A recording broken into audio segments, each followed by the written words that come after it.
Good afternoon and welcome to the Men of Color Virtual Leadership Conference, presented in partnership with Comcast NBC Universal.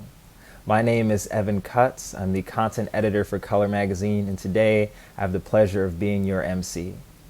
The Men of Color Leadership Conference engages corporate America's most vibrant and influential men. Here, top-tier executives and thought leaders of color share their experiences and insights to empower you to succeed in your career. Before we have a few remarks from our fearless leader, Camilla Avant, the Director of Diversity Programs, I'd like to invite you to follow Color Magazine on social media on Facebook, LinkedIn, Twitter, and Instagram at Color Magazine or at Color Magazine USA.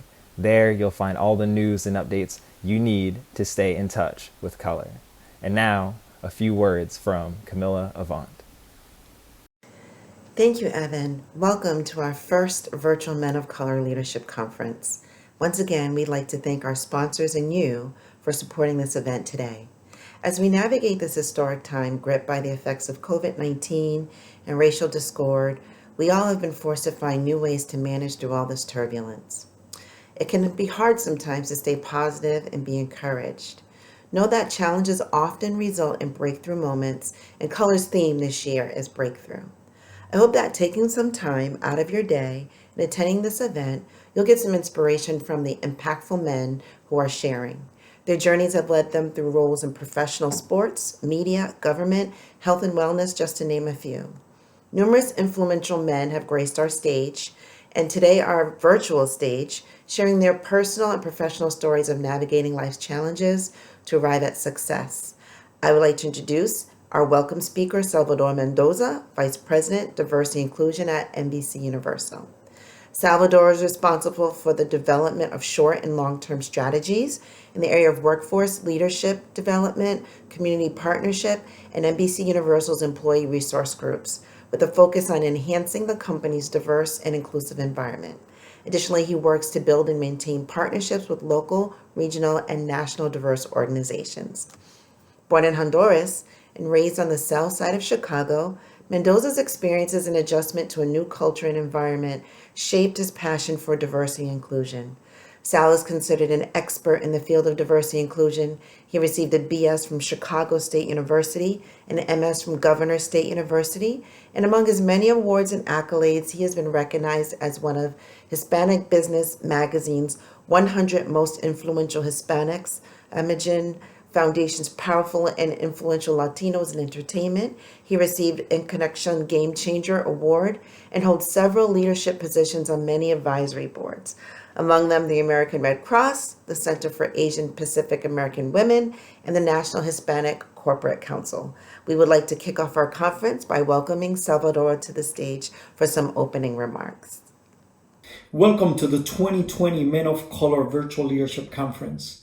The Comcast NBC Universal and Telemundo Familia have been longtime supporters of Color Magazine's mission and initiatives, and we are immensely proud to once again serve as hosts. My name is Salvador Mendoza. I am the Vice President of Diversity, Equity, and Inclusion at NBC Universal. I would like to thank Camilla, Evan, and the Men of Color family for hosting this amazing event and for their unwavering commitment to providing such a platform, in particular in this environment. Events like this are pivotal to the success of our community. They offer a place where we can come together and celebrate each other's voices, talents, and perspectives. And we must remember that elevating one another is a lifelong commitment. Thank you, Camila. Thank you, Evan, for your partnership. And thank you all for joining us today. I am confident that you will enjoy this year's programming and that you will walk away feeling inspired and motivated. Con mucho amor, mi gente. Muchísimas gracias. Thank you so very much, Salvador. Comcast's support over the years has meant so very much to Color Magazine. With your sponsorship, we are able to forward our mission to support diversity and inclusion for everyone. And now, I'm so very excited to introduce our keynote speaker, Walter Bond, former NBA player, Hall of Fame motivational speaker and business coach, and the CEO of Walter Bond Worldwide, Inc. Please welcome Walter Bond to the virtual stage. Thank you. Color Magazine. I'm your buddy, Walter Bond. And I'm really, truly honored to be in front of you. I wish I could be there in person, but the truth is, it is what it is. Nobody saw the COVID-19 coming. No one saw the coronavirus coming, but here's the truth. We got to keep it moving. So what I want to do right now is spend 20 minutes with you. I wish I could spend more time, but I got 20 minutes of impact. I want you to repeat after me. No one can stop you but you. Say it one more time. No one can stop you but you. This time, make it personal. No one can stop me but me. One more time. No one can stop me but me. See, I need you to own that. And after I get done with you today, you're going to hear my story. You're going to hear my testimony. You're going to understand where I'm coming from, because it took me a long time to figure it out. But once I figure it out that no one can stop me but me, I was well on my way to transformation. I was well on my way to all my dreams coming true. I played in the NBA. I played for the Dallas Mavericks, Utah Jazz, and Detroit Pistons. Now I'm an award-winning Hall of Fame motivational speaker and a best-selling author. People know me now and say, hey, man, you're big time. But let me tell you how it all began. So you understand transformation. Let me teach you how it all began. And as you hear my story, I want to place you in my story, because I want you to understand that I struggled for you. I overcame adversity for you. I went through my life and found my purpose so I can be here today to inspire you. The moment I owned that no one can stop me but me, I literally stopped sabotaging me. People call me a thought leader. Here's the truth, family. I flunked out of my first high school. So I don't know where you are. I don't know what your background is. I don't know what your track record is, but your history has nothing to do with your future. When I flunked out of my first high school, I sabotaged me. It was a high school in Chicago. I didn't get accepted, and I felt rejected. My father was a high school principal. He wrote a letter and got me in. But even though he got me in, I was defeated the day I showed up, because I believed those kids were smarter than me. I believed those kids were better than me. I did not believe I could compete academically. Why? Because when you get rejected, if you're not careful, you'll take it as your reality. About a year and a half, 2 years in, I did great athletically. I did great socially. But the truth was, I had a 2.1 GPA. My father woke me up in the morning and they said, son, we got to make a change. Son, we got to transfer schools. Do you know how ashamed you feel when you flunk out of a high school and you got to leave all your friends behind? And failing academically was not my family, because my family was all about education. And I realized the core values of a family are everything. I want you to understand, man, if you got a family, if you got children, your family is a training and development organization. That's all family is. It's a training and development organization. My family had two core values. Every morning, my dad would say, go get it, son, go get it. And my mother was a kindergarten teacher. Every day she would say, be sweet, be sweet. My father not only transferred me out of my first high school, he transferred me to his school. And that's when the transformation began. Every morning in the car, he would build my confidence and set expectation. Build my confidence and set expectation. I came today to build your confidence and set expectation. Where are my CEOs? Raise your hands right now. Yeah, get them up, get them up, get them up. Where are my COOs? Raise them up right now. Where are my entrepreneurs at? Raise your hands up right now. I came today to build your confidence and set expectation. You got to understand, because of that pigment in the skin, you are a king. We got to think like kings. We got to talk like kings. We got to act like kings. If you act and behave like anything less than a king, you are not walking in who you are. If you walk in anything less than being a king, you're not being true to yourself. When I got in that car with my father Every morning, he would build my confidence and set expectation.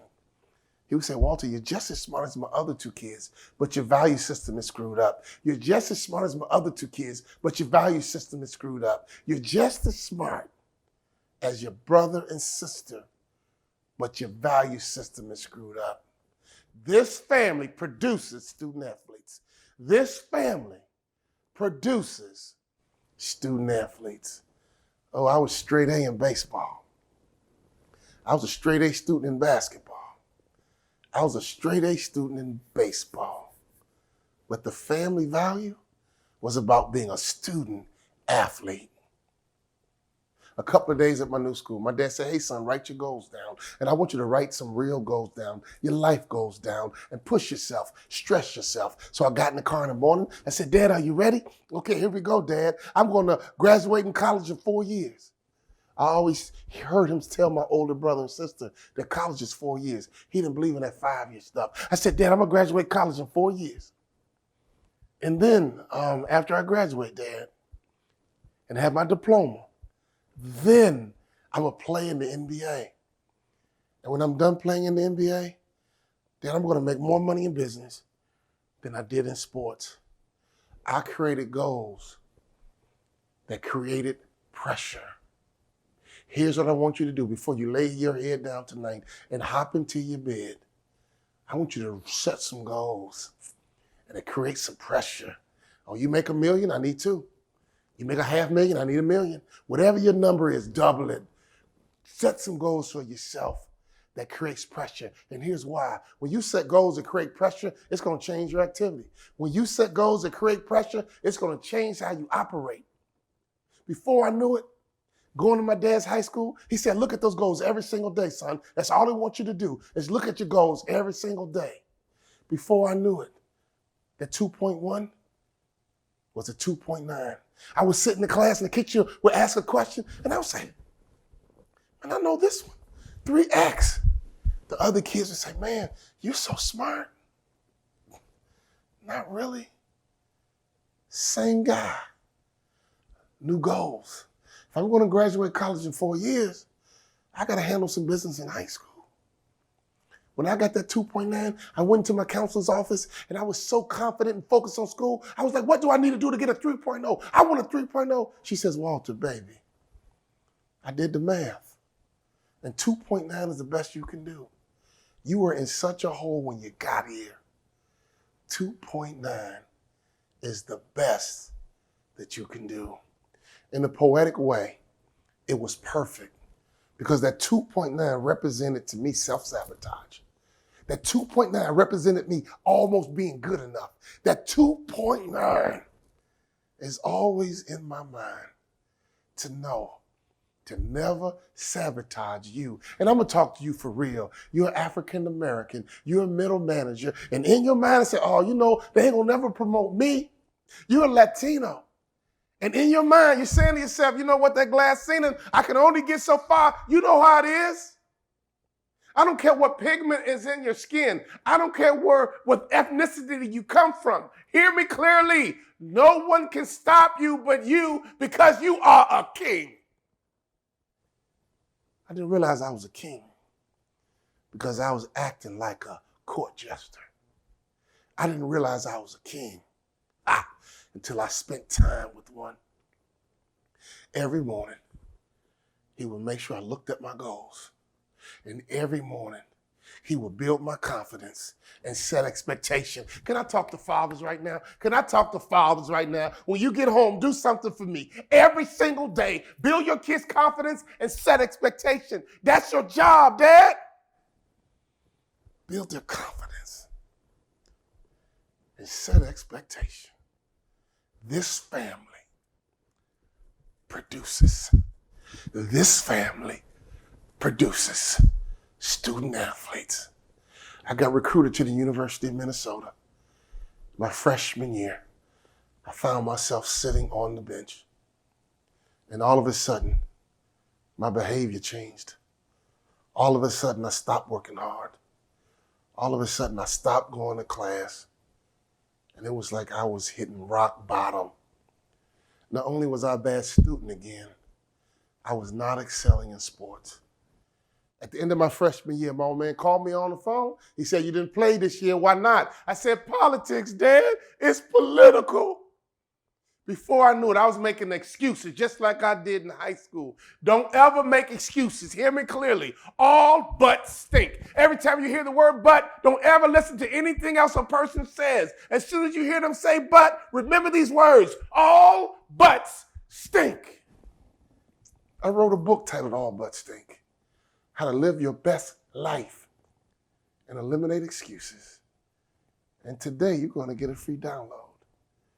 Today, this book is going to be yours because I want my story to be your story. I want my testimony to be your testimony. But we can't get anywhere, family, until we get rid of excuses. Yes, being a minority is an excuse. Yeah, being young is an excuse. Yes. Now, you saying, well, come on, man, it's hard out here, bruh. I get it. I live in the same world you live in, but I've learned how to climb over the frame. I've learned how to get over the top. And here's the truth. My mentor, a guy named James Dallas, he puts it this way. He says, everybody can hit the fastball, Walt. But if you want to be successful in this world, you got to learn how to hit the curveball. James Dallas was a senior executive with Medtronic, African-American, from a little small town in Aiken, South Carolina. He taught me how to hit the curveball. Well, you know exactly what I'm talking about. You go to work and they didn't copy you in on that email. All of a sudden they go out to dinner and they didn't invite you to happy hour. You can hit the fastball, but you got to learn how to hit the curveball. Here's the reality. When you believe that no one can stop you but you, your actions will line up. When you believe that no one can stop you but you every day you're going to grind. Because I'll hear what you say, but I'll trust what you do. I'll hear what you say, I'll trust what you do. I remember being a ball player. Other ball players would say, man, I'm going to play in the NBA. I said, okay, meet me in the gym. Let's work out in the morning. Meet me in the gym. Let's work out in the morning. I work out at 6 a.m., bro. Oh, no. That's too early, man. I like to sleep in. I worked out every morning at 6 a.m. I didn't work out like I wanted to play in the NBA. I worked out like I was in the NBA already. When you believe, your actions will line up. And here's what else will line up. No more excuses. No more excuses. Because the moment you use an excuse, trust me, you're going to quit. The moment you use an excuse, you're going to justify. The moment you use an excuse, you got a justification to give up. No one can stop you but you and all but stink. On my journey to the NBA, after my freshman year, my daddy called me. And he said, you didn't play, son. Why not? And you know I gave him a lame excuse. Politics, Daddy. It's political. He says, son, how does your coach get paid? I said, Dad, he gets paid to win. He says, okay, son, if your coach gets paid to win, won't he play the players to give him the best chance to win? I don't want this tough love crap. I want my mommy.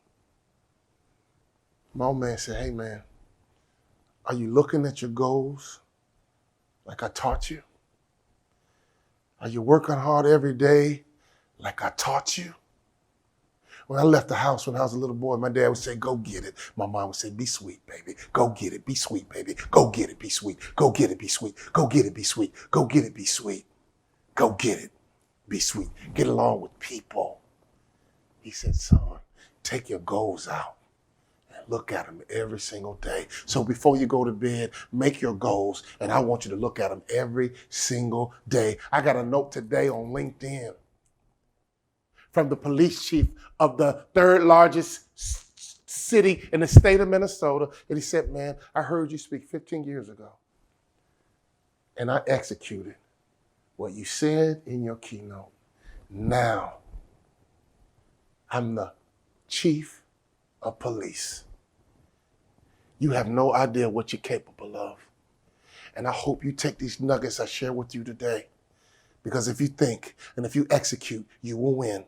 If you think and if you execute, you will win. Couple of nuggets and I'm out. Here's the truth. To play in the NBA, I had to master the fundamentals. Every single day, I had to master the fundamentals. I had to master dribbling, shooting, rebounding. Every day in college, I worked on the fundamentals. I was in development. I was in training until I became a pro. Can I ask you a question? Have you mastered information? Have you mastered the fundamentals? If you're in marketing, have you mastered it?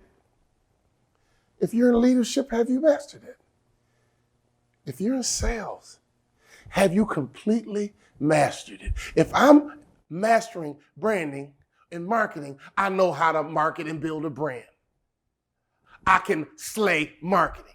If I'm a leader, I know how to build culture. I know how to build alignment. I know how to people ready to run through a wall for me, loyal, committed. Nobody leaves my team. Everybody gets promoted. Why? Because I've mastered leadership.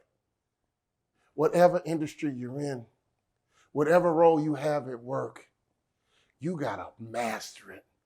I read a book by John Maxwell. John Maxwell said, you know what? If you're going to be an expert and you're going to get paid based on your expertise, if you're going to be an expert, you're going to get paid based on your expertise. He says, if you want to be an expert, you should have read 2,500 books on the topic. I closed the book and went to bed, and I'm thinking, you can't read 2,500 books. Then I thought about how many times I dribbled the basketball with my left hand.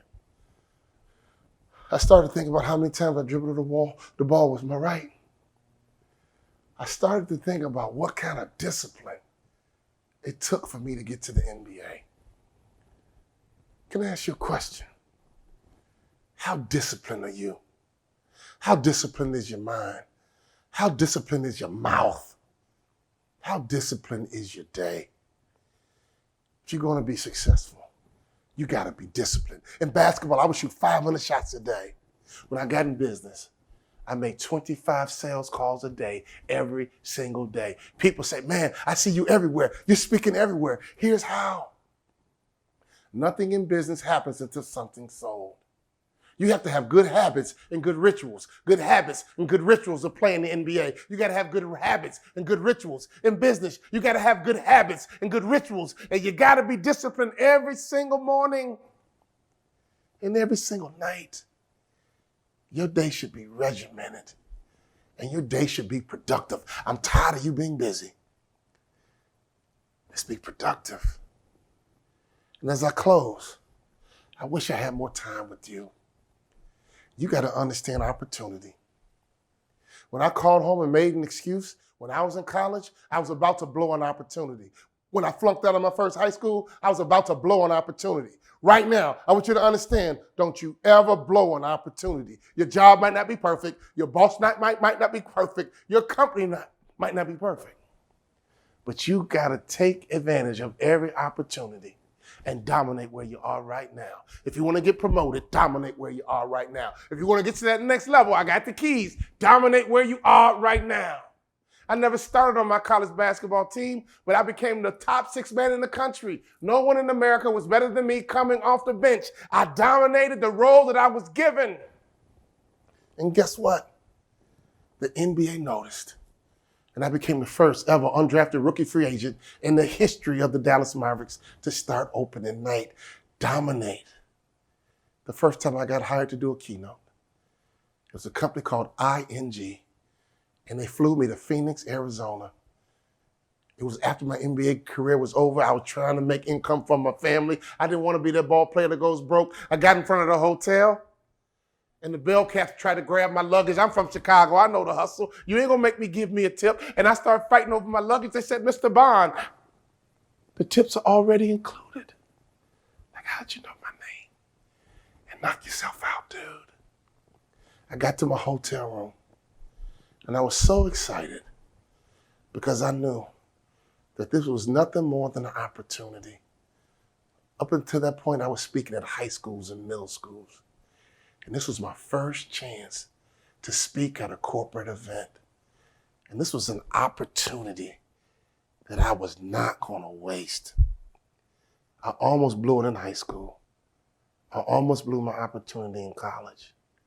But now I value opportunity.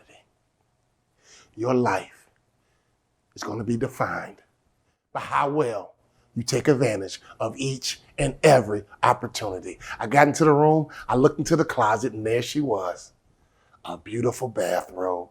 You know you're at a fine hotel when there's a bathrobe. So I put on the bathrobe, I'm strutting around my hotel, and I'm just so excited about this opportunity. And the bellcap knocks on the door, and he comes in the door. He sees me, and he runs out the hotel like he had seen a ghost. You see, the bathrobe I had on was a medium, and I'm 6'5". Here's the moral of the story. Wear the robe you've been given and dominate where you are right now, and other people will notice. I became the top 6 man in the country, and the NBA noticed. About 15 minutes later, I got a knock on the door. It was a bellcap with another bathrobe. He said, Mr. Bond, when I came in the room earlier, I couldn't help but notice that your bathrobe was too small. And here's a bathrobe that is just your size. Color Magazine, your opportunity is coming. Are you going to take advantage of it? Color Magazine, dominate where you are right now. But I want you to understand that no one can stop you but you. I almost did it, but my dad wouldn't let me. I almost did it, but my coaches wouldn't let me. Who's supporting you?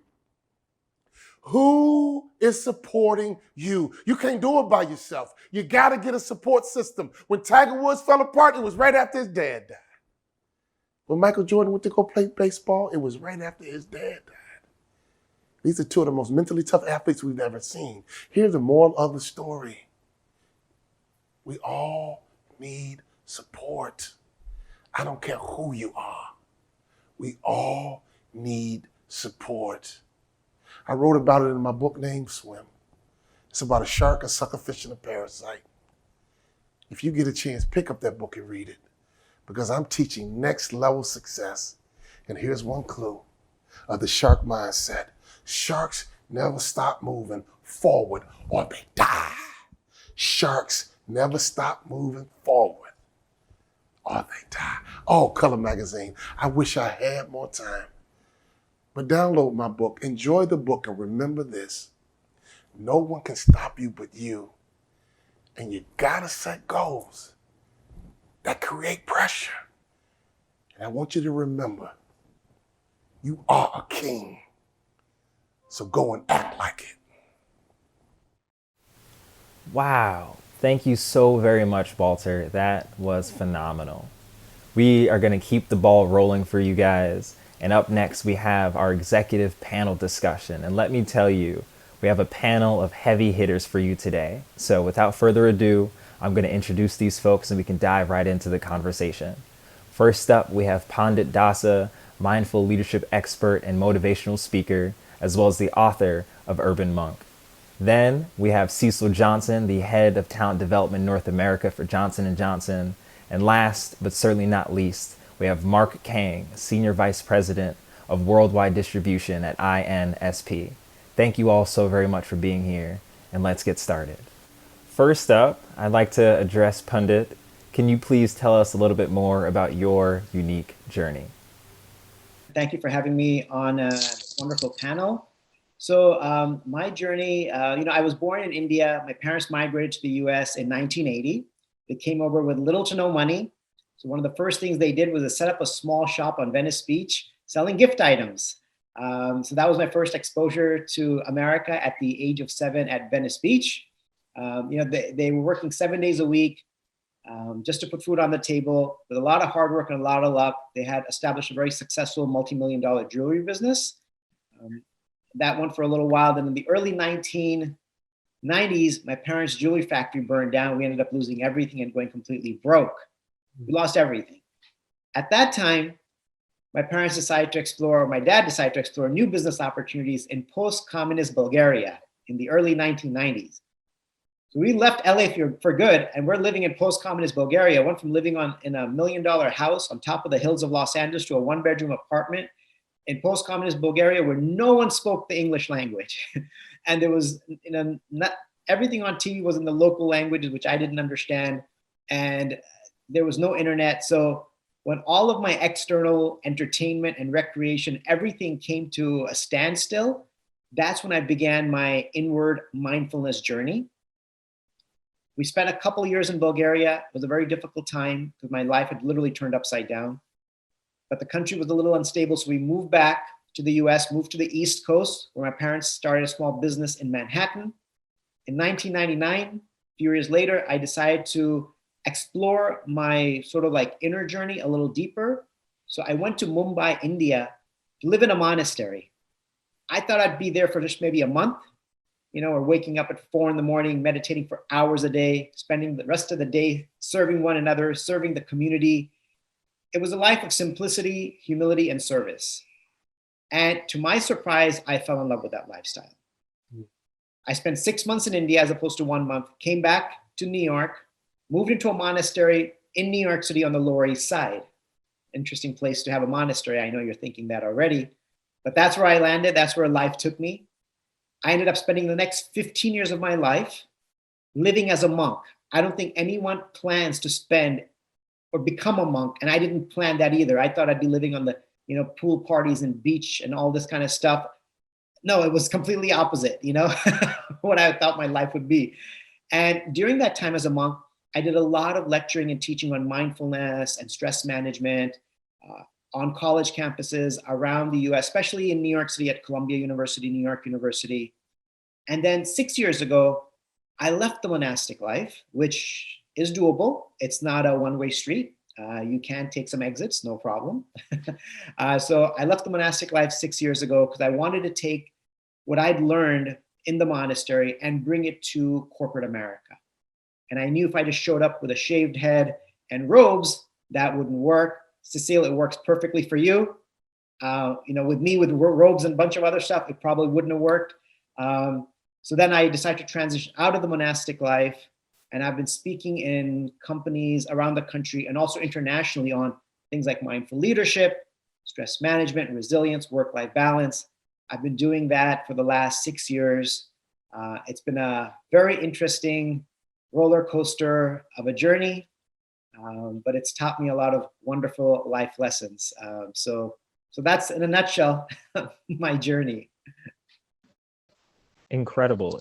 Thank you for sharing that with us. I think it's an important reminder that the journey towards leadership and mindfulness is an inward one, often driven by the external, but you got to come back to yourself to really take the next step in that journey. Thank you.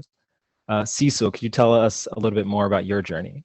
Sure, absolutely. So my journey of I had this all planned out. I would talk about my experience. I've been in sales, been in product training, all pharmaceuticals, therapeutic training, leadership development, talent development. So that's kind of my career, and progressed through different roles at the local level, the regional level, North America, also the global level, and had an enterprise role where I had a great experience of going to different countries and meeting talent in different countries and getting to know them, and just really experiencing people who grew up very different than me, but yet we arrived at this same place called corporate America, but also having the opportunity for people to be exposed to people like me, an African American, that they otherwise may not ever be exposed to in a leadership development role. So that was really gratifying. But when I think about my journey, I'm not sure if jobs are really that unique. Some of them are cool, but I don't know if that's unique. But I think what's unique about my journey is I think the people that are other actors in it. And for me, each along the way of my experiences, I've had some challenging people, and I've had some people who have encouraged me, and I've had some mentors who, there's this theme going in my journey, which is, people saying in some way, Cecil, I see more in you than you see in yourself. And let me tell you or help you, guide you as to what you should do next or what you should think about doing next. And just having that mentorship and connecting with people in a way where they take you under their wing and that they acknowledge that there's something that you have, some spark that you have that fits in their belief system, that they want to help you, I think is incredible. I think the other thing that I would say that probably makes my journey unique outside of the jobs is that, and something that I just realized that I really want to talk more about with people when I talk about careers is to not settle and not settle for a job. I think that what I've embarked upon each time I've looked at different roles or things like that has been to not settle for the job, but to look for an experience. And if I can get an experience out of anything that I do, then I'm just going to grow. I'm going to learn. I'm going to impact more people. I'm going to make events, experiences more meaningful for others. And so I would say that for me, what makes my journey so fulfilling, and it's still not finished and unique, is that not the things that I've done, but who I've become along the way.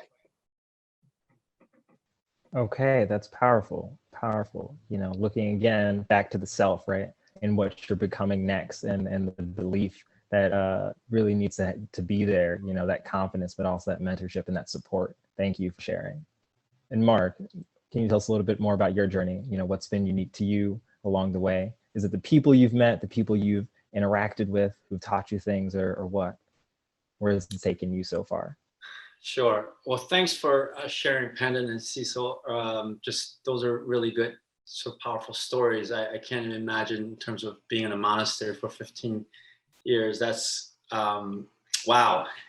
But actually, as I was reflecting on some of your stories, both of you, my journey really came since I think when I was a child in Korea. So I grew up in South Korea, and it was still a third world country when I was living there. And, we came to the United States, and we had this whole vision of like US being the land of opportunity. It's like, I remember bananas were really expensive in Korea. I mean, literally, they're like $50 for a piece. Like, you can't even get one unless it was like a graduation, not even for your birthday. And I remember coming to America and saw a whole batch of bananas, and I really thought they were fake. And then when I realized they were real, I was like, wow, we made it into this country, the land of opportunity. And I felt like I just struck gold. So we had this crazy perception of the US, and even like, in the movies, I remember seeing like these mansions and everybody had a fountain, and I thought I was gonna drive over, but then I landed in New York in the 80s. And I remember just trying to go to KFC with a bulletproof windows and people shooting. It was crazy. Like, it was 1982. So your perception of certain places, like when you actually go, it's not exactly what you thought it would. I remember that impacting me, my life, and what perception, how perception is completely different than what realities are. And that was like my first lesson of what like media did. Like, it kind of showed you a certain piece, but it wasn't really the truth. And from there on, just kind of going through the journey in the US, being an immigrant, growing up in the 80s with just crime all over, you definitely felt, out of place, especially when you don't speak the language. But then I think what really switched was when you start to realize that there's a great scripture in the Bible in 2 Timothy where it talks about consider pure joy when you're faced with difficulties, because you'll give you perseverance, and you'll make you, in other words, what doesn't kill you make you stronger, right? So I felt like that really shaped my journey in life. I'm a born again Christian. Certainly God and accepting Jesus in my life has transformed my life from becoming, probably in a bad path, going astray. But that journey of being on the track of becoming who God created me to be. That's what it comes down to.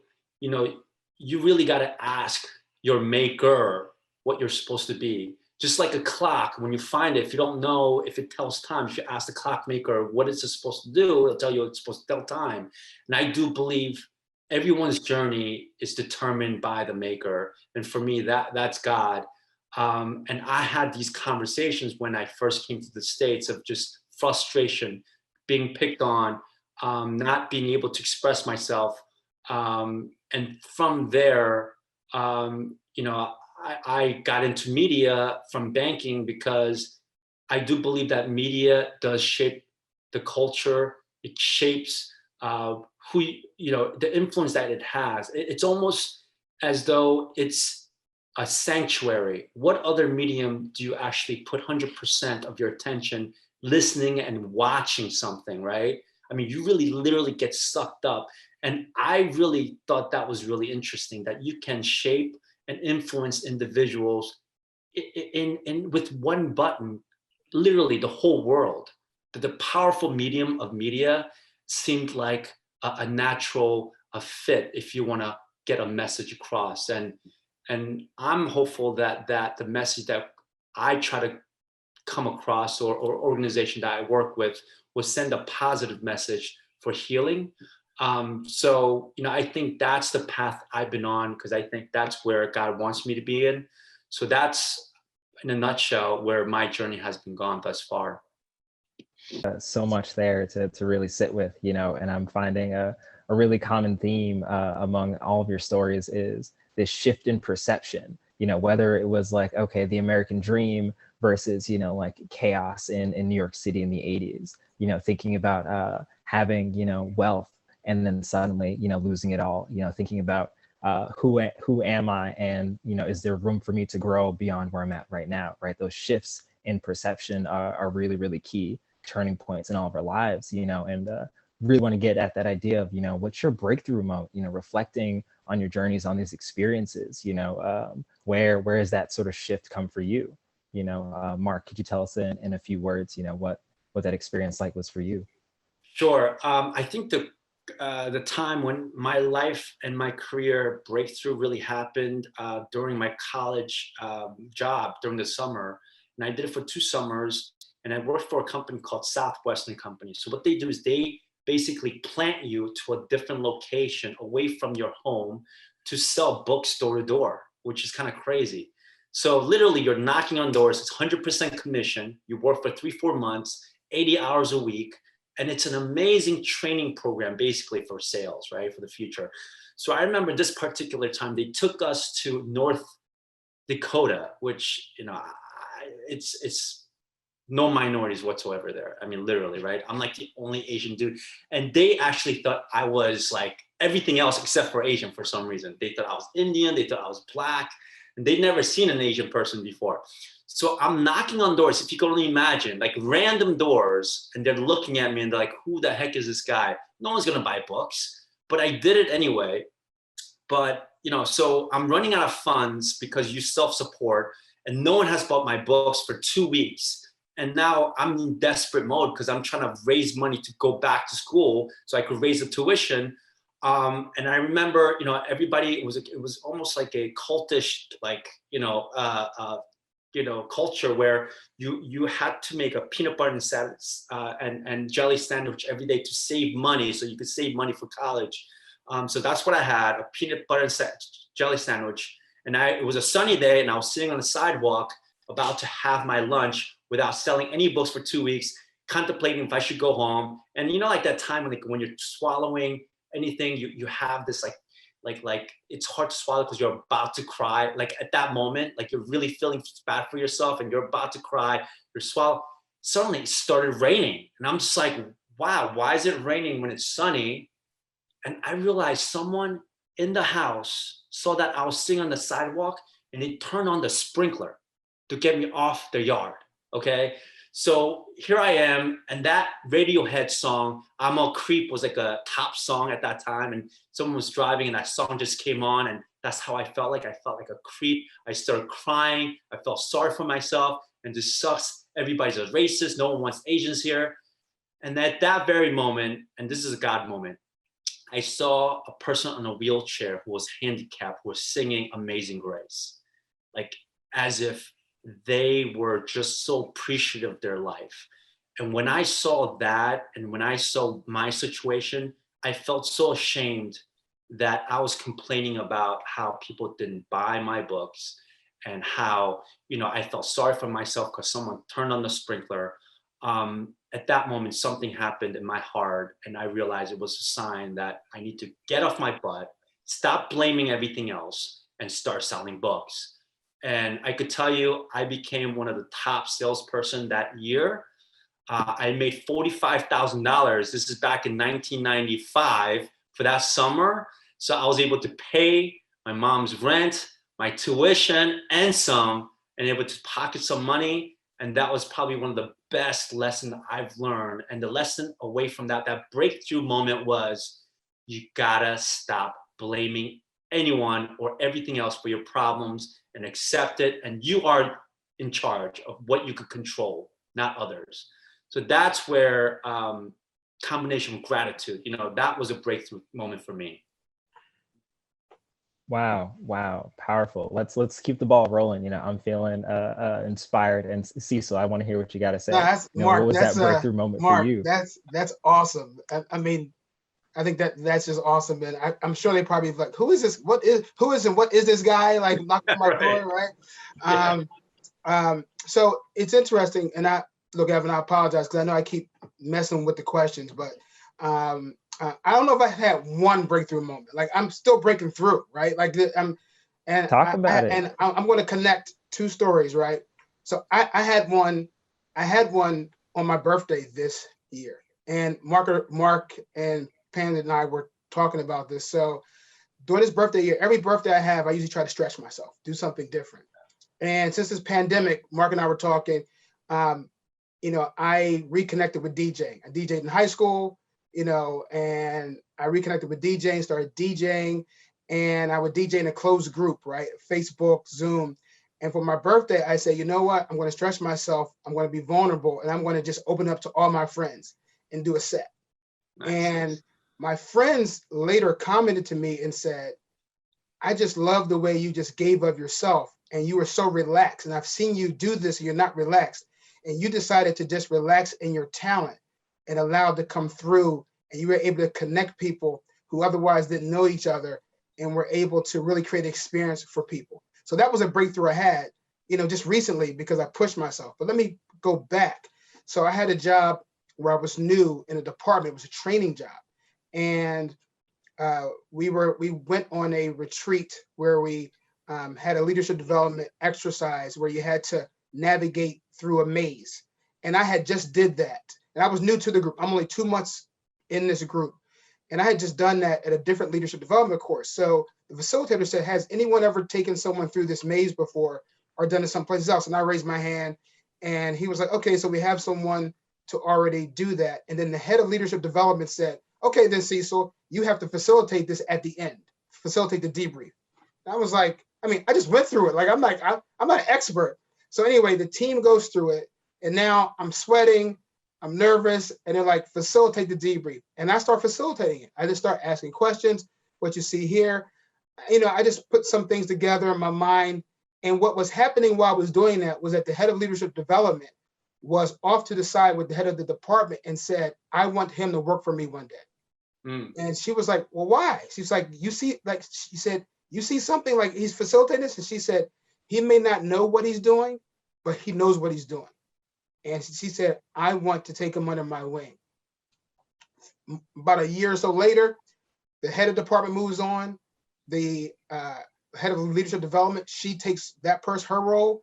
And then I interview and I move into her role. And she mentors me from that point on. Each step of the way, she's like, okay, now I want you to learn how to do instructional design.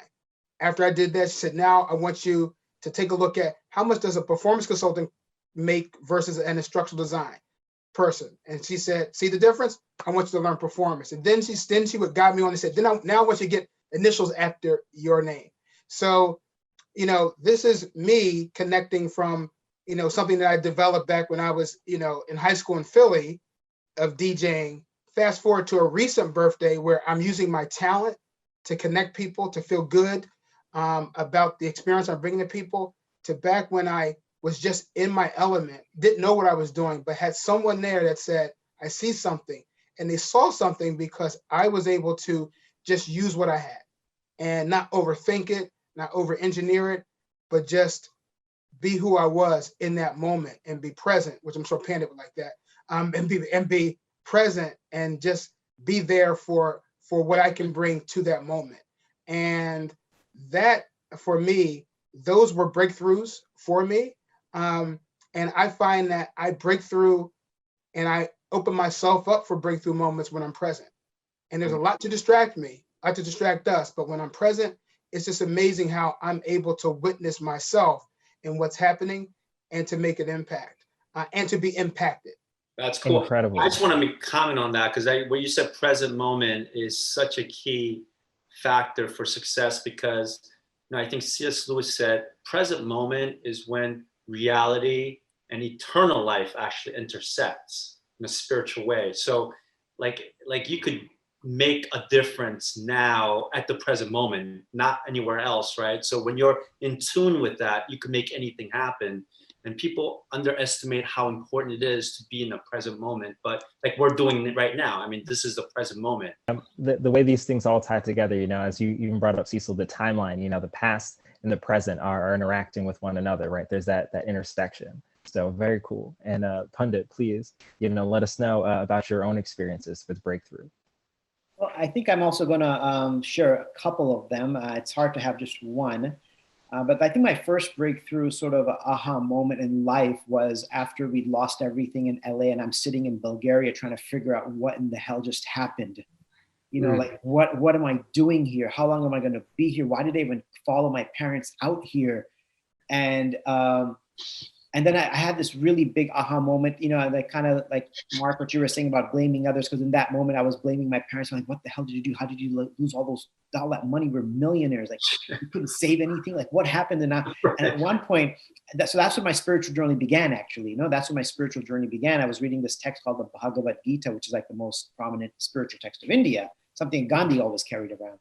And I remember when I was reading that, it basically said that, you have to own everything that's happening to you. No one's responsible for your destiny. No one's responsible for your suffering. And then I was like, whoa, it's a slap in the face. I'm like, what do you mean? I didn't do anything, So, and then I finally had to digest and realize that, what? The moment I stop blaming, that's the moment I stop suffering. Because blaming only leads to more blame. Like, oh, I blame my mom. Okay, then I blame my dad. I blame that person and the person who cheated my dad. And I'm like, oh my God, it doesn't stop. The blame game, actually, it's endless. So I'm like, the moment I stop that blame game, that's when my suffering stops. So that's when I first actually sort of like started to like explore karma. I'm like, okay, it's my karma. Whatever's happening, take ownership, stop blaming, take responsibility. So that was my first big aha moment in life. And the second one was in the monastery when I'm in New York, and I'm now being invited to Columbia University to like do some presentations for students. And it may not seem like that, no one believes me when I tell them I grew up absolutely terrified of public speaking. Like I was that statistic, like people are more scared to speak publicly than of like death or something. Yeah. I was in that category. I literally avoided getting up on a stage or in front of people my entire like high school, everything, just never did it unless like you couldn't avoid it, So I hated it. Now, when I'm starting to do this as a monk, and I couldn't because it's service to go and talk to students and to help them and live a better, cleaner life and more, positive life. I had to do it as it was a calling of mine, or that's what I was instructed to do. And as I started to do it, and I could see the transformations people were experiencing, even faculty and staff, they were being more peaceful, more mindful, more present, more focused. That gave me so much satisfaction. Like, wow, I'm actually helping people live a better life. Like before, growing up in LA, I was only thinking about me. Like, how am I going to be like rich and famous and this and that? But now I'm like, how do I help others? And the satisfaction I got from seeing the gratitude on people's faces in first 4 to 5 years of public speaking were so difficult. Like it would take me weeks and weeks and weeks to prepare for a presentation, which takes like 30 minutes now, right? But I mean, I was just so nervous that I remember forgetting everything I would prepare, actually. Like it would just go blank. And then somehow, like, I would actually just kind of like pray a little, and then everything would come roaring out. I'm like, what is that, And so my big breakthrough was that when I realized that I was able to overcome my fear of public speaking, because I used that, talent or gift that was given to me. I can't say it like, yeah, I did it. I know that it was coming from a higher power. And because I was using it in the service of others to help others become better, be more happy, be more peaceful, I feel like that gift just sort of flourished in a way that I can't even imagine, where now all I'm doing is public speaking. That's literally all I do. And as much as a sort of, I guess, a semi-traumatic experience it was that I went through losing everything, I can't help but remember what Steve Jobs once said, that you can only connect the dots when you look back at your life. You can't connect the dots looking forward. When I look back at all the difficulties, the painful situations, the traumatic situations, man, it all just led up to my current situation. So the other thing is, it's like, you know, when we go through those moments, I think we just have to embrace them and know that this is going to lead to something powerful, something I can't see right now, but I will see it in 1 year, 5 years, 10 years from now, that it's shaping me in ways that I can't even imagine. Wow. That was powerful. Yeah, definitely. I gotta sit with that, you know, and while I do, I wanted to turn it back to you guys, you know, in, you know, a word or two, a few words. What would you tell our audience that would, you know, inspire them to? I would say courage, right? That would be one. What I've found is that it takes a courage to do certain things, and to dispel the myth that, you know, to be courageous is not to have fear. You know, I've been scared a lot. Like right here, I've been scared a lot, and I tell people that I do mentor about when they want to do things or they want to meet people that they may put on a pedestal or send emails. I tell them, look, you know, I do the same thing you do. I sit back. If I'm trying to send an email to an executive that I want to spend some time with, I take the same amount of, I take maybe hours trying to craft the perfect 2 sentences so that it comes through, and it's nervous and it's make it perfect. I said, the difference is that I still hit the send button, right? And I'm still nervous, right? I'm still nervous walking up to people, but one of the keys is to have courage. And I think that's how you can set yourself up for breakthroughs, and to not judge yourself for being scared and not judge yourself for having fear. Thank you. Courage is very key. Pandit, what would you like to add? I think one key thing for us right now, the word that I'm going to kind of focus on, is empathy. I think it's about time and high time that we all really learn more and more to put ourselves in other people's shoes. I don't think a human being is possible of stepping into another human being's shoes, because you have to know everything about their life in order to do that. But it shouldn't stop us from trying to step into other people's shoes and understand what they're going through. Somebody of a different culture, somebody of a different race, somebody of a different religion. The only way we can have peace and harmony and unity in our environment, in our culture, in this melting pot of a world we live in, you know, not just America, but this whole planet, it's just a tiny little grain of sand when you look at the bigger universe. And we're all neighbors on this little tiny grain of sand. We can either choose to argue and find differences, or we could try to step into each other's shoes and find our common ground. You know, we're all a spark of consciousness, and we have so much in common. We have way more in common than we have. The differences we have are external. The commonalities are on a much deeper internal level. And so the way to understand that, I feel like, is really true through practicing greater levels of empathy, especially right now in this very turbulent time of a pandemic and the political climate that we just went through and are still going through. I think empathy should be, I think, a top priority for all of us as human beings. Yeah. No, I think you are right on with that.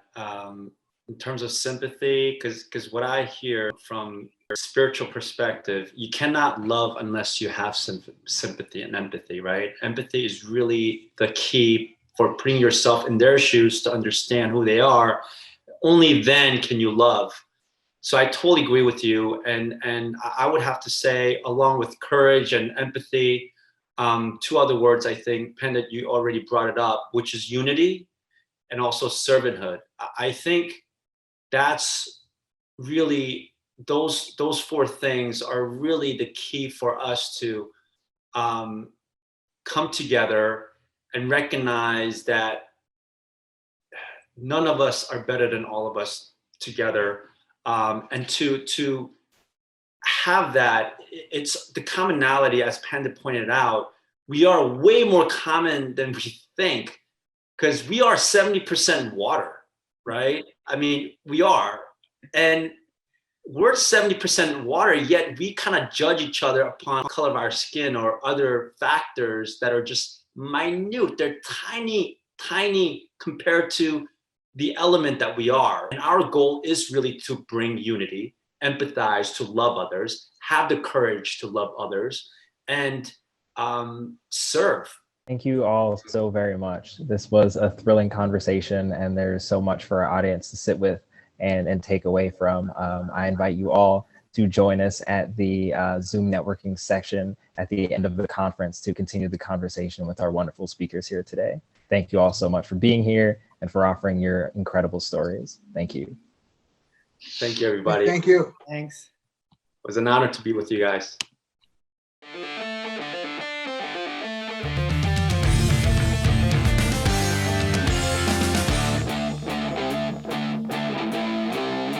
With a push of a button, I'll make someone's dream come true. We can totally do this. Our story is just getting started. So clue me in. We got stacks on stacks on stacks. This is the kind of story we need right now. That's what I'm talking about! This is real life. This is really happening.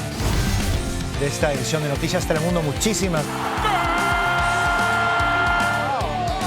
Going deep downfield and the catch for the touchdown. Oh, somebody score! Little bumping and banging as they go to turn one. And they're into the dredge.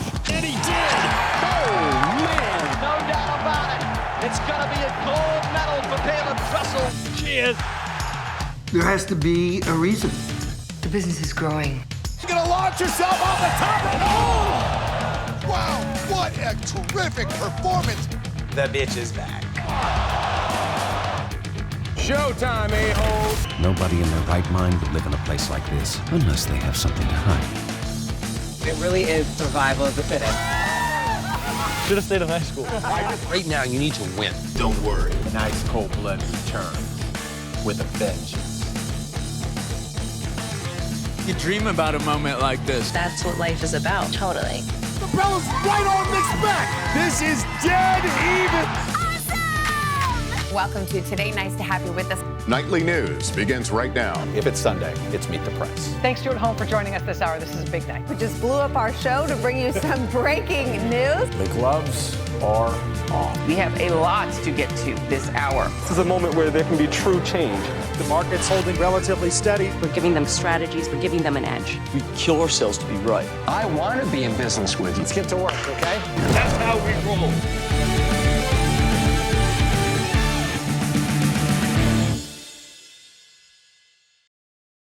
And next up on our agenda, we have our executive session, Actualize Your Game Plan for Success, led by Tony Farmer, former Chief of Inclusion at the National Reconnaissance Office and Certified Executive and Spiritual Life Coach for Full Armor Coaching. Please, Tony, take it away. Good afternoon.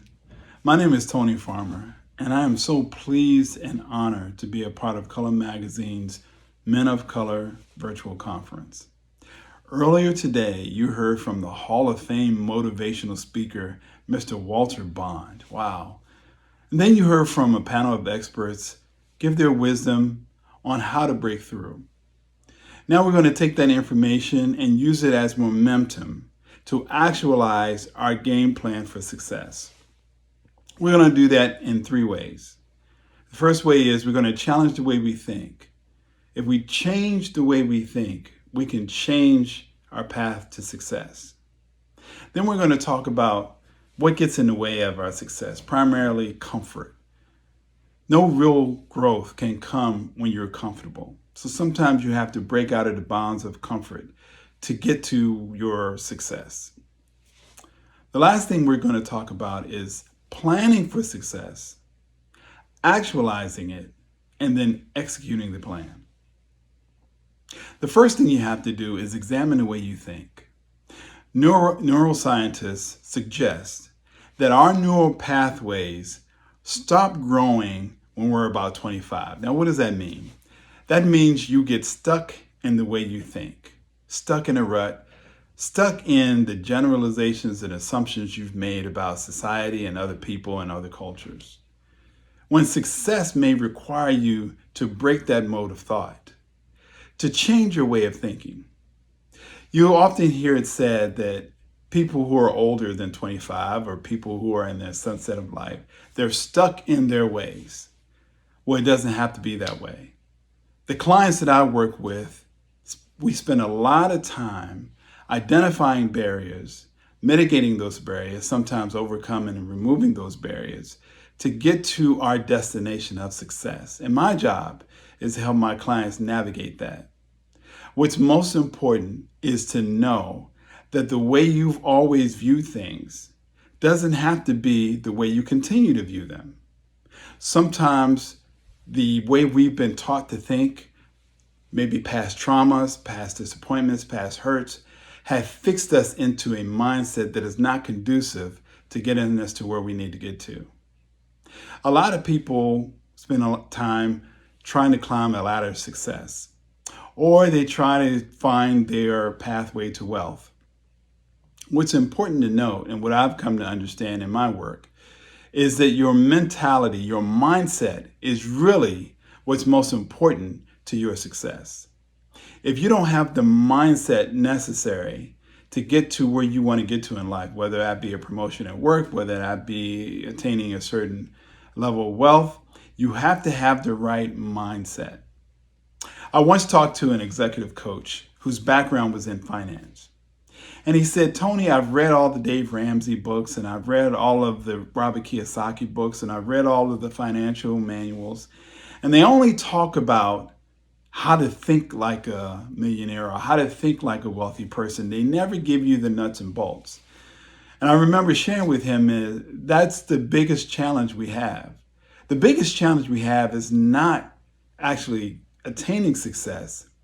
It's believing that we can overcome the barriers that stand between where we are and where we want to be. And once we get into overcoming those barriers, you'll find that the distance between where you are and where you want to be is actually a lot shorter than you think. So many times we compare ourselves to other people. We see people who are doing what we want to do, and we say, hey, I'm not as good as that, and therefore I will never reach or attain the level that they will attain. Mr. Bond will tell you that the people that he looked up to, Zig Ziglar, Les Brown, and other speakers, Tony Robbins, he studied them and he watched them. And once he got a sense of what it was to be a motivational speaker and what it took to be a motivational speaker, he was able to develop his own brand and follow his own path and develop his own game plan for success and then execute it effectively. So what's the next thing? Comfort. I'm a person who has not had a lot of comfort in his life. And over the years, my experiences have prepared me for success. Now I know what you're thinking right now. How is it that somebody who hasn't had a lot of comfort be prepared for success? Well, when I was young, my mom was very sick. And at one point, she was bedridden for about 2 years. And after that 2 years, she had to relearn everything. She had to relearn how to walk. She had to relearn how to talk. She had to relearn how to write. There were so many things that she kind of lost the ability to do. So what did we do? We had to overcome. We had therapists that helped her get the movement of her limbs back. We had to take on walkers and help her practice walking back and forth. Pretty soon, the muscles started to loosen up. Those atrophied bones and joints started to loosen to the degree that she could walk on her own. She could write her own name. She could talk. She could take care of herself. And now in her 70s, she still maintains her home of her own, and she's able to sustain herself. But it took hard work, and it was never comfortable. So I would suggest to you that sometimes we seek comfort. We seek the easy route. We seek a way to do things that won't require us to exert a lot of energy, mentally or physically. I would suggest to you that exertion of that energy, making that extra effort, Never being satisfied with being comfort, always challenging yourself makes you stronger. So that when the challenges of life, no matter what they are, where you are, when they happen, come upon you, you're strong enough to get through them. Now, I'm not suggesting that you go out and find these challenges. The challenges of life will come upon you. But I am suggesting that sometimes if you feel comfort, if you feel too comfortable, it's good to challenge yourself in different ways. And it's best for you to find the path that challenges you best and challenges you in a way that's going to grow and push you closer to your destination. I have family members in the military, close friends also, who've been in combat. And they'll tell you a lot of military training is to just remove you from comfort. Remove you from comfort to the degree that when you have to charge a hill, when you have to go into a burning building, when you have to get into a firefight, that you are not so concerned with your comfort. You are not so concerned about what's easy. You're not so concerned about the luxuries of life, that you can actually focus on the mission at hand, which at the end of the day is getting home alive.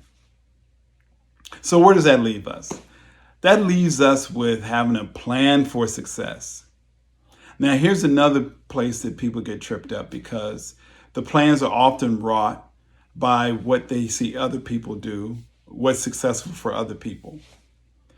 It takes a deep dive to really grasp your values, your true north, and what works for you. And sometimes the work in that is just practice. It's just failing over. It's just trying different things. It is just having somebody help you walk through what works best for you. Sometimes this can be done through a coach, or sometimes it can be done through friends or accountability partners. But it's so important for you to create your own map and not use somebody else's map to get where you need to go to. It's also so important for you to be able to visualize your success. Visualize where you're going to be. Visualize how that's going to feel. Visualize what's necessary to get there. There's a term that I've often used in my circles. It's called reverse engineering. Think about where you want to be. Think about what that looks like. Think about how you feel when you get there, and then work backwards. And then in the process, we create action items. We create action steps that get us from where we are to where we want to be. The next thing you have to do is you have to actualize it. And what does that mean? What I coach my clients to is act like you've already received what it is you're searching for. There used to be an old adage in HR circles. They would say, dress for the job that you want, not the job that you have. That's about goal setting. This is about seeing yourself in a position before you get there. And not only that, having other people watch you attain this desire, right? So if people are watching you and you are behaving you are already at the next level.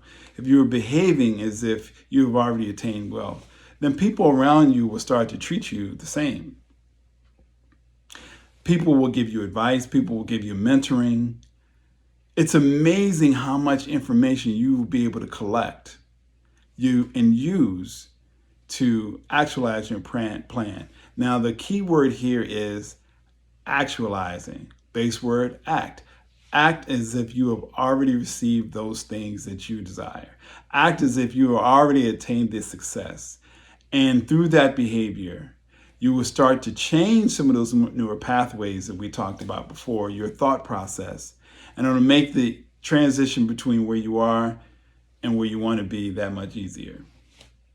The last and most important thing is once you've carved out this plan, once you've got your action steps, once you've identified the barriers that stand between where you are and where you want to be, once you can see it and you've visualized it, the next thing to do is execute the plan. Now, this is somewhere else. This is another area where we can get stuck. We can get tripped up. We can get distracted. And I would suggest to you this, that once you have outlined your plan, that you execute it with reckless abandon, that you have focus, that you have meaning, that you have purpose, and that it's connected to your values. You want to have fun doing it, right? You want to make sure that it's not only impacting you, but impacting those around you. And it is my belief that if you actualize and execute with excellence, then you will find your path to success. So just for review, the first thing we want to do is check our thinking. We want to ensure that we are thinking like the success model that we're shooting for. And sometimes that requires us to do some research. Sometimes that requires us to do some studies. Sometimes that requires us to do some modeling, some shadowing. But it's important to really focus on developing a mindset for success, changing your thinking. The next is, don't be so comfortable. Don't look for comfort. Look for the challenges in life. Look for those things that are going to make you stronger. Look for those things that are going to make you resilient. Look for those things that are going to make you tougher, mentally, physically, and emotionally. Now, again, I want to make sure that I differentiate, not to go out to do anything that's destructive or harmful, but for sure, don't ever be satisfied with comfortable. Successful people aren't comfortable. And last but not least, plan for success. What are you going to do to make sure you have those action steps in place that you do day after day after day after day to make sure that you accomplish your goals, to make sure you get yourself one step closer to what your model of success is? Once you've laid out your action steps, act like you've already received or attained the goals or gotten to your success point. You'll be amazed at how the atmosphere around you will change if you act like you've already attained what you're shooting for. And then execute with wild abandon. Execute with relentlessness. Be focused about what it is you're doing. Eliminate distractions. Eliminate excuses. Find ways to get the job done. And I assure you, the success will be yours. Again, I want to thank the Color Magazine editor. I want to thank the staff. I want to thank you for this opportunity. Thank you for the time. And I will be around after this message for any questions you might have. Thank you again. Looking forward to talking to you in person.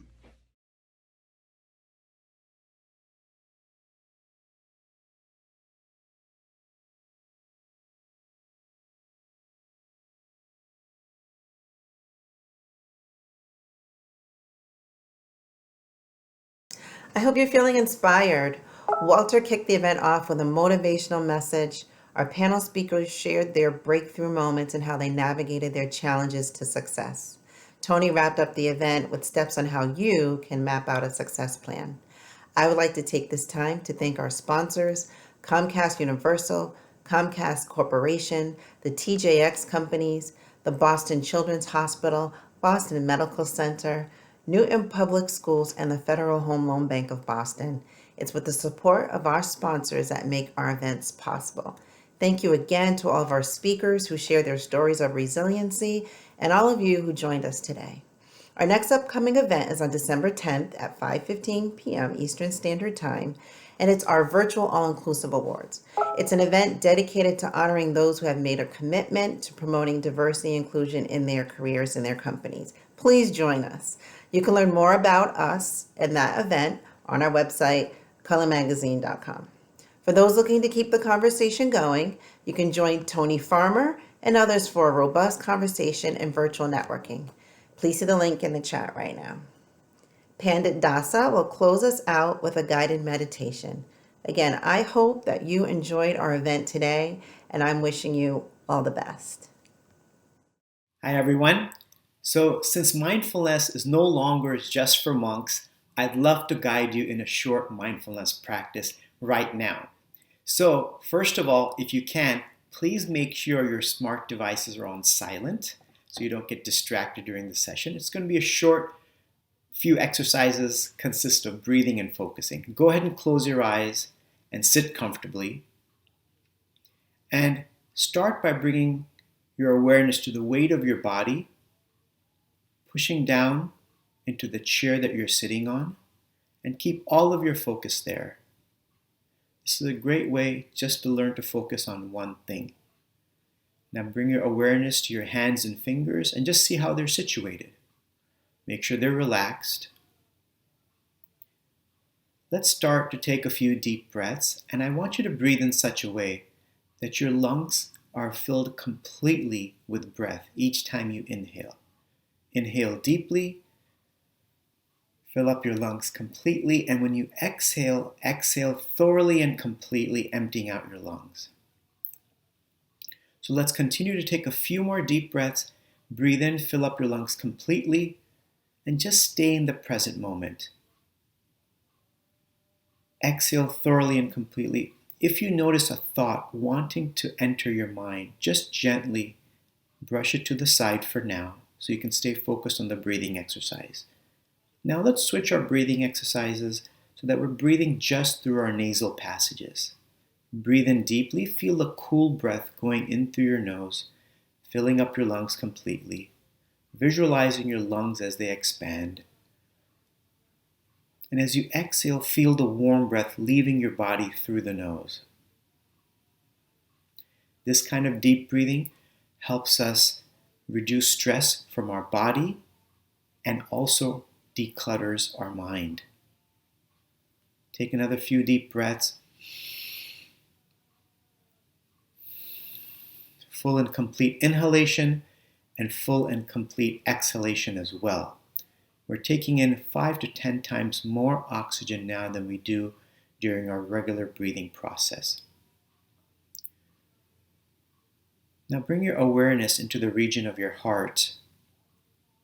And while we're in the space of the heart, I want you to go ahead and feel grateful for a few things that are happening in your life right now. This is a great way to shift our mindset from the negative things that are always flooding our mind. And we can actually take control by deciding to think of something that we're grateful for. There's always a few things that are happening in our life that we can be grateful for. That's a great way to shift our mood.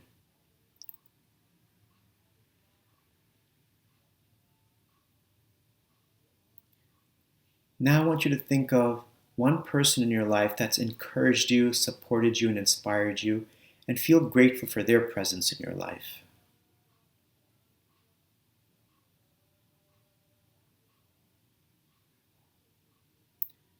Now, try to wish everyone around you, whether they're your friend or whether you've had some difficulty with them, try to wish everyone around you peace and happiness and wish everyone success in their endeavors.